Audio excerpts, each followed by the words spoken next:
স্বল্প খরচে লাভ বেশি হয় রাজবাড়ীর চরাঞ্চলে কলা চাষে আগ্রহী হচ্ছে কৃষকেরা। এ বিষয়ে বিস্তারিত জানাতে রাজবাড়ী থেকে যুক্ত আছেন সহকর্মী মিঠুন গোস্বামী। মিঠুন, কলার দাম কেমন পাচ্ছেন কৃষকেরা? রুবা, আপনাকে ধন্যবাদ। রাজবাড়ী জেলার যেসব চরাঞ্চল রয়েছে এইসব চরাঞ্চলে কিন্তু এই কৃষকেরা কিন্তু লাভ বেশি হয় কিন্তু ইতিমধ্যেই কলা চাষে আগ্রহী হচ্ছে।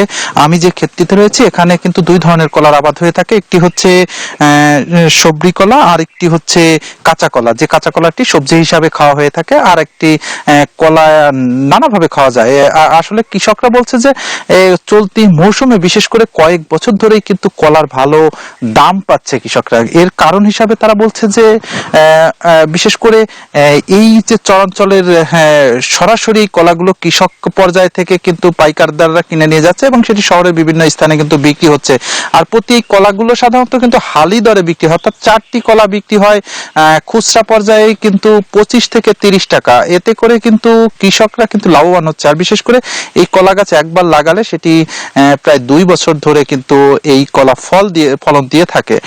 বিশেষ করে এই কলা গাছ চাষে কিন্তু খুব বেশি কীটনাশক সার অথবা সেচের প্রয়োজন হয় না। এর জন্য কিন্তু এই কলা চাষ লাভবান হচ্ছে ইতিমধ্যে। বিশেষ করে এই চরাঞ্চলের যেসব জমিতে কলার আবাদ হয়ে থাকে এই জমিতে কিন্তু এই কলা ছাড়া যে অন্য যেসব অর্থকারী ফসল সেটি কিন্তু হওয়ার সম্ভাবনা খুবই কম। বিশেষ করে এখানে সবজির আবাদ হয়, তবে সবজি থেকে কিন্তু কলার পরিশ্রম কম, যার কারণে কিন্তু কৃষকরা পরিশ্রম কম হলেও লাভবান বেশি হচ্ছে বলেই কিন্তু এই কলা চাষে আগ্রহী হচ্ছে। আর এই কলাটি কিন্তু কলার গোড়া থেকে যে আবারও অঙ্কুর হয় এবং সেটি থেকেই কিন্তু কলার বীজ অর্থাৎ কলার গাছ হয়, সেখান থেকে কিন্তু দ্বিতীয়বারের মতো কিন্তু কলা বিক্রি হয়। এখানে কিন্তু শুধু কলা বিক্রি করেই কৃষকরা লাভবান হচ্ছে না, কলার যে চারা অর্থাৎ পোয়া হিসাবে যেটিকে নাম বলা হয়ে থাকে এটি বিক্রি করেও কিন্তু কৃষকরা লাভবান হচ্ছে। তবে বিশেষ অতি বৃষ্টির কারণে কিন্তু এই কলা গাছের গোড়া নরম হয়ে যায় এবং যার কারণে কিন্তু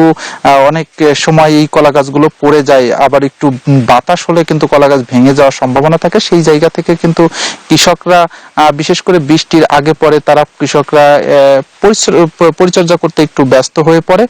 কৃষকরা বলছে যে যতটুকু আসলে ক্ষতির সম্ভাবনা হয়ে থাকে তার থেকে বেশি কিন্তু লাভবানের দিকই বেশি। এর কারণে কিন্তু চলতি মৌসুম না শুধু কয়েক বছর ধরে এই কলা চাষে আগ্রহী হচ্ছে কৃষকরা। বিশেষ করে এইসব অঞ্চলের পদ্মা এবং গড়াই নদীর চরাঞ্চলে এই চাষগুলো হয়ে থাকে। আর কৃষি বিভাগ বলছে যে নানান ধরনের সহযোগিতা করা হচ্ছে কৃষকদেরকে কলা চাষে আগ্রহী করতে। কিন্তু এতটুকুই ছিল আমার কাছে রাজবাড়ী থেকে কলা আবাদের সর্বশেষ তথ্য। ফিরছি স্টুডিওতে। রাবে, মিঠুন, আপনাকে ধন্যবাদ। Bashundhara public school and college 2026 শিক্ষাবর্ষে ভর্তি চলছে।